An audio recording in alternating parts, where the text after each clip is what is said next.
mighty hand.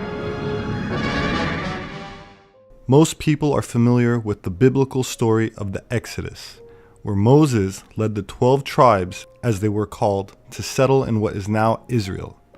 One interesting detail of this story, which is often overlooked, is that one of those tribes had members that also went north, settling in places like Greece and Sardinia, which also retains the root word Dan in its name. In the book of Numbers, the tribe of Dan is portrayed as the second largest Israelite tribe, after Judah.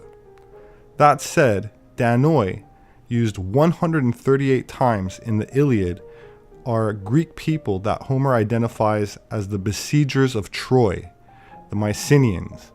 Their capital was called Mycenae. Could the Danites who lived in Canaan, modern-day Israel, really be related to the Danoi who lived in Mycenae, modern-day Greece? In Homer's Odyssey, we discovered that the Danoi are migrant people. Even the word Odyssey is literally associated with these migrants. Second, we learned that they are mighty warriors that chase Helen by ship to Troy. Even the great Achilles fights in their ranks. Third, they are expert craftsmen who build the famous wooden horse that fools the Trojans. In the Bible, we find a similar profile for the Danites. We first hear about them in the story of Moses when he leaves Egypt with his 12 tribes heading to the Holy Land. Moses partitions Canaan and gives a portion to each tribe. Judah and his people, the Judahites, get Judea. This tribe later becomes the Jews. The mysterious Danites decide not to take their share and instead are the only tribe to migrate. They head north to a town called Laish, which they conquer and rename Dan, modern-day Tel Dan. The most famous of the Danites is Samson, a mighty warrior, more similar to the Greek Hercules than other Hebrew prophets. We also learned that the Danites are expert craftsmen, chosen to build the sacred gold-laden Ark of the Covenant.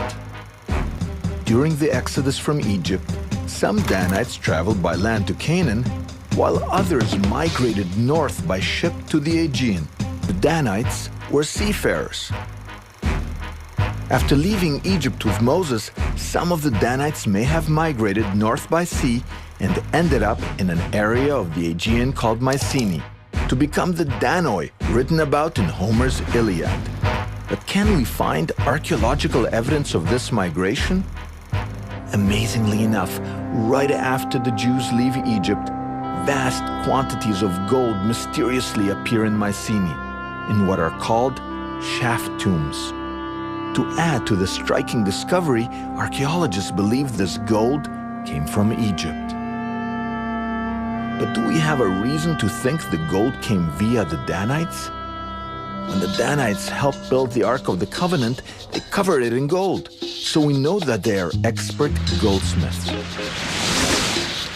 It would make sense that they would have brought their craft and their precious metal to the Aegean. Nowhere on its long journey to the Black Sea does the river Danube look more impressive than here at Budapest, the capital city of Hungary. The Danube is the second longest river in Europe, stretching from its estuary in the Black Sea to its source in Germany's Black Forest. Widely regarded as one of the most beautiful cities in Europe, Budapest can trace its roots back to prehistoric times. It's an intriguing thought, as some scholars have suggested, that the Israelite tribe of Dan incorporated their name into some of the geographical features they encountered on their travels. Starting with Tel Dan in Israel, and in the course of their migrations, the great rivers, the Dnieper, the Don, or even the Danube. Running through the heart of the continent, the Danube has provided a readily available route for armies and all manner of travelers over many centuries, including the lost tribes as they moved westward across the continent. If it is the case that the lost tribes of our story are represented by the Scythians, their presence in the region of the Danube is recorded by an impressive collection of artifacts held here in the Hungarian National Museum. The Scythians built enormous burial mounds above their princes' graves and buried their dead with exquisite golden objects. Their precious metalwork was the zenith of nomadic art. This exhibition displays some of the most significant relics of Scythian art and culture and tells us something of the daily life of these people. The Scythians were renowned not only for their military prowess, but for their advanced culture and craftsmanship skills. The Danube was to provide the artery that would take the Scythian tribes into the heart of Europe.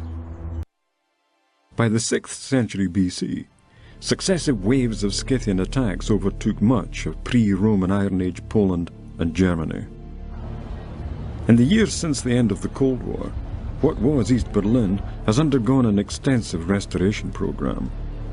The Brandenburg Gate is the architectural icon, not just for the city itself, but for the German people. The city centre has been returned to its former grandeur. Nowhere is this reconstruction more apparent than on this small island in the River Spree, on which stand the country's great museums. They hold many priceless archaeological artifacts, including those which tell us something of the Scythian presence in Europe. While the Scythian invasions were accompanied by much violence, there was another, more sophisticated side to their culture. In 1882, a hoard of Scythian treasure was found at the Iron Age archaeological site of Wetterschwelt on the German-Polish border. Some of the wonderful gold objects found there are on display here at the Altes Museum. Taking pride of place in the collection is this golden fish and sword found at Witoskowo. The exquisite craftsmanship of these items bear testimony to the advanced metalworking skills employed at that time.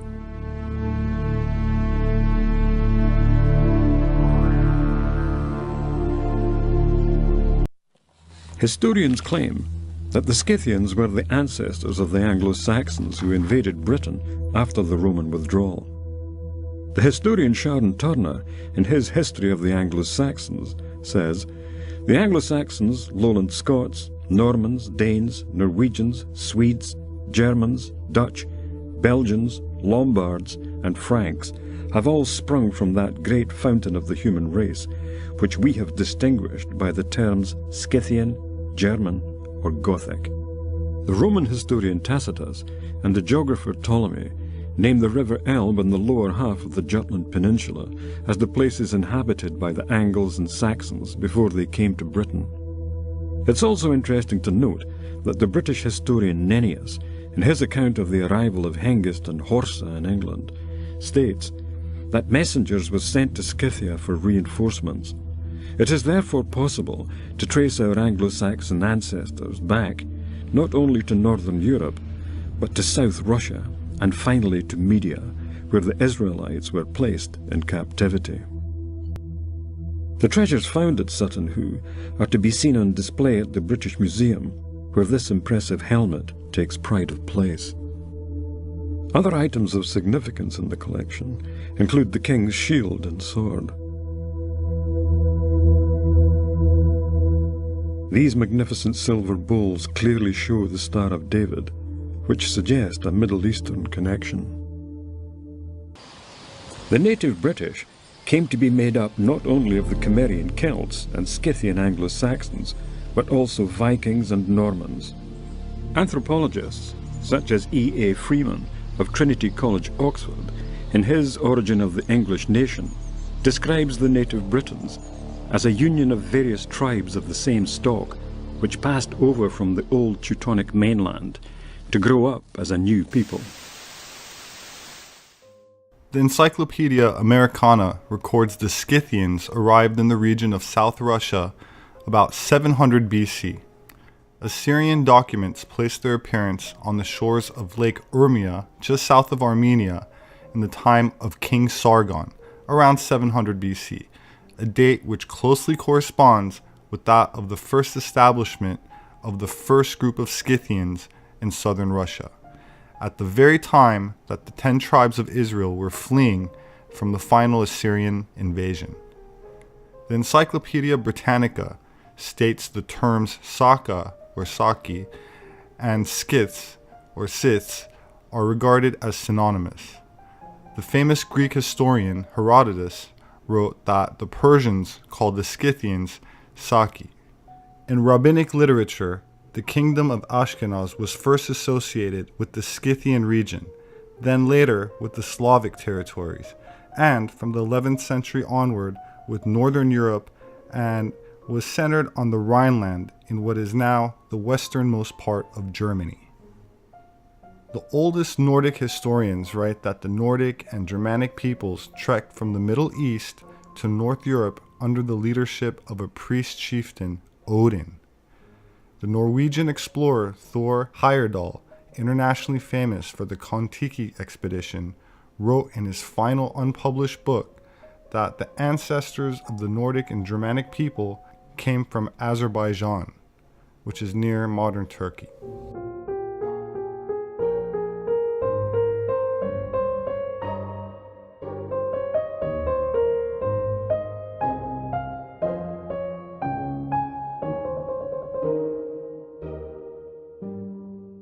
Thank you for watching this presentation. My name is Robert SEPEHR.